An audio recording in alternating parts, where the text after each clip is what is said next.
en Martinique, parlons de la microcéphalie. Le premier cas de microcéphalie lié au virus Zika a été annoncé ce matin par la ministre Marisol Touraine, ministre de la Santé.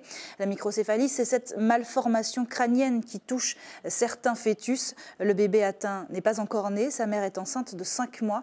Pour les médecins, il s'agit aujourd'hui plus que jamais de rassurer les femmes, car en effet, le phénomène reste malgré tout très rare. Voyez le reportage de Céline Chalonneau. Il y a 15 jours, une patiente enceinte de 5 mois apprend lors de son échographie de contrôle que son fœtus est atteint de microcéphalie. Quelque temps avant, la future maman a contracté le virus du Zika. Sa prise en charge est rapide. Elle subit plusieurs prises de sang pour établir le lien entre la microcéphalie et le virus. On a découvert qu'au niveau donc, du cerveau de ce bébé, en plus de la microcéphalie, il présente des lésions intracérébrales majeures, à savoir donc, une atrophie de son cerveau et surtout ces calcifications, vous voyez, intracérébrales que vous voyez ici. Ce sont les taches blanches que l'on voit ici au niveau des noyaux gris centraux et ici au niveau du cortex. Donc ces calcifications, ce sont les taches blanches. Sur les 12 600 cas avérés en Martinique depuis le début de l'épidémie, environ 77 femmes enceintes sont identifiées comme touchées par le virus. Le virus provoque en général des symptômes grippaux bénins. Le risque pour une mère infectée d'avoir un bébé atteint de microcéphalie est très faible, assure l'ARS. Toutefois, de nouveaux dispositifs seront mis en place pour renforcer le suivi de ces femmes enceintes. Une surveillance la plus totale possible pour que les femmes, y compris les plus isolées, les plus fragiles socialement, culturellement, etc., ne passent pas à côté du système de santé et que l'on puisse avoir un contact, y compris par le biais de l'aide sociale, enfin, ou de l'aide alimentaire, par exemple, avec elles, pour qu'elles soient intégrées au système, qu'elles suivent, qu'elles fassent les échographies et qu'on puisse détecter le moindre cas. La microcéphalie est une malformation qui se caractérise par la petite taille du crâne du fœtus. Elle peut entraîner des handicaps lourds, voire la mort du nourrisson. En France, la loi autorise une femme à mettre un terme à sa grossesse jusqu'à 14 semaines d'aménorrhée, sauf anomalie médicale grave. Mais pour certaines futures mamans, une vie reste une vie. Je me dis que Dieu m'a donné la bénédiction d'être enceinte, j'aurais gardé mon enfant. On est toujours inquiet parce qu'on ne sait pas quel genre de conséquences que ça apporte, bien évidemment, au bébé, mais on est obligé de suivre les traitements comme il se doit, prendre le maximum de précautions que possible, et puis voilà, on n'a pas le choix, hein. C'est comme ça. Hein. L'épidémie en Martinique connaît une stagnation depuis 2 semaines. L'Institut Pasteur a pour sa part quantifié à 1% le risque pour une mère infectée par le virus du Zika d'avoir un bébé atteint de microcéphalie.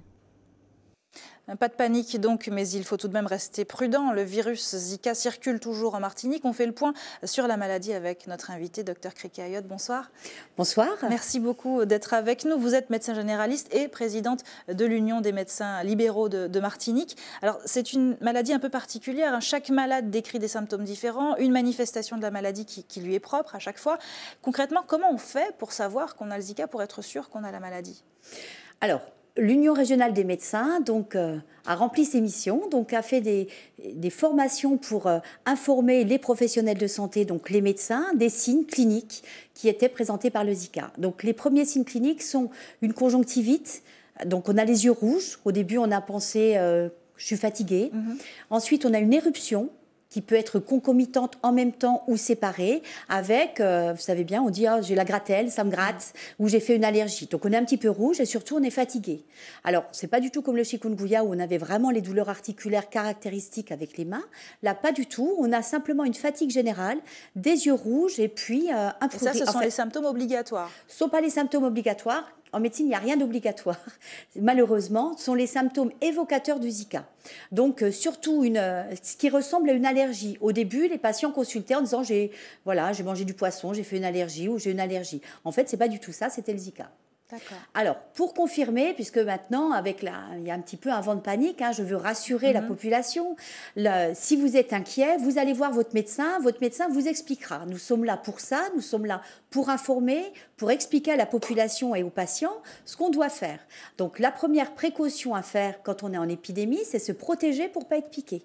Donc, la première mesure est de la prévention, donc collective évidemment, de drainer les ravines et ainsi de suite, de ne pas avoir d'eau stagnante. Et ensuite, en protection individuelle, de se mettre du répulsif pour éviter de se faire piquer. Et pour éviter éventuellement de contaminer les autres aussi, une fois qu'on est déjà soi-même Alors, une fois qu'on est piqué, il n'y a pas de traitement. Le traitement, il est uniquement sur les symptômes. Mais le traitement va permettre de répulsif, permettre d'éviter la contamination à d'autres. Parce que si le moustique vous pique, il va s'infecter et ensuite il va repiquer quelqu'un. Donc on évite comme ça, c'est ce qu'on appelle de couper la chaîne de transmission. Alors le risque du Zika, pour la femme enceinte, donc des mesures ont été prises, puisque le danger, vous l'avez très bien expliqué dans votre reportage. Donc la médecine libérale a parfaitement été opérationnelle, puisque le premier cas a été découvert au cours d'une consultation envoyée par son médecin généraliste qui a prescrit les examens d'échographie obligatoires pour la femme enceinte. Cette patiente a vu un médecin en ville qui a fait donc son échographie, et à l'échographie, quand tout de suite il y a eu on a décelé cette anomalie, le médecin a contacté le centre de référence de périnatalité avec à la Ménard, et en fait on a envoyé cette patiente pour faire des tests plus spécifiques d'amyosynthèse et de prélèvement. D'où l'importance de vraiment, surtout quand on est enceinte, de vraiment être très très suivi pendant cette période d'épidémie du coup. Alors, il faut être suivi, donc de faire son échographie, les échographies recommandées. Et ensuite, il y a un système qui a été mis en place par la ministre de la Santé, Marisol Touraine, pour avoir des échographies supplémentaires pour justement surveiller et faire en prévention. Mais je voulais quand même signaler donc tout se passe bien quand même dans la majorité des femmes enceintes, avec une très bonne collaboration entre les médecins de ville, les médecins hospitaliers. Et quand il y a eu justement ce cas de suspicion, même les images ont été envoyées au centre de référence à Necker, et justement pour bien vérifier que les atteintes soient spécifiques ou non. Donc, une fois que la confirmation biologique du Zika est arrivée, ça a été le premier cas de confirmation. Ensuite, on ne fait pas les prises de sang de façon obligatoire, puisque maintenant, donc, souvent, les patients arrivent en disant écoutez, je crois que j'ai le Zika, est-ce que je peux avoir ma prise de sang? Ça ne sert à rien. On fait les prises de sang quand on n'est pas en période d'épidémie pour confirmer si on a le Zika ou pas. Une fois que nous sommes en période d'épidémie, on fait simplement ce qu'on appelle un examen sanguin et urinaire chez les personnes à risque qui sont la femme enceinte. Ou autrement, la prise de sang sert quand vous avez un doute diagnostique, parce qu'il n'y a pas que le Zika, on a aussi la dengue qui sévit actuellement, ou d'autres maladies qui peuvent donner de la fièvre, une éruption, on peut avoir d'autres maladies. Donc, si le médecin prescrit une prise de sang, c'est pour une confirmation du diagnostic, pour éliminer un autre diagnostic dont le traitement est prime sur celui du Zika.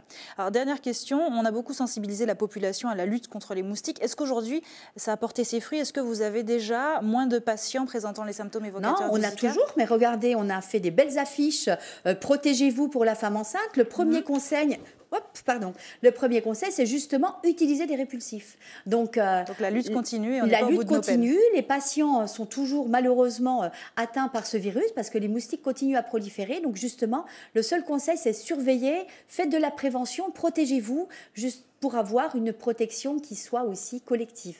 Merci beaucoup, Dr Krika Ayotte, d'avoir été avec nous et puis de nous avoir apporté toutes ces précisions.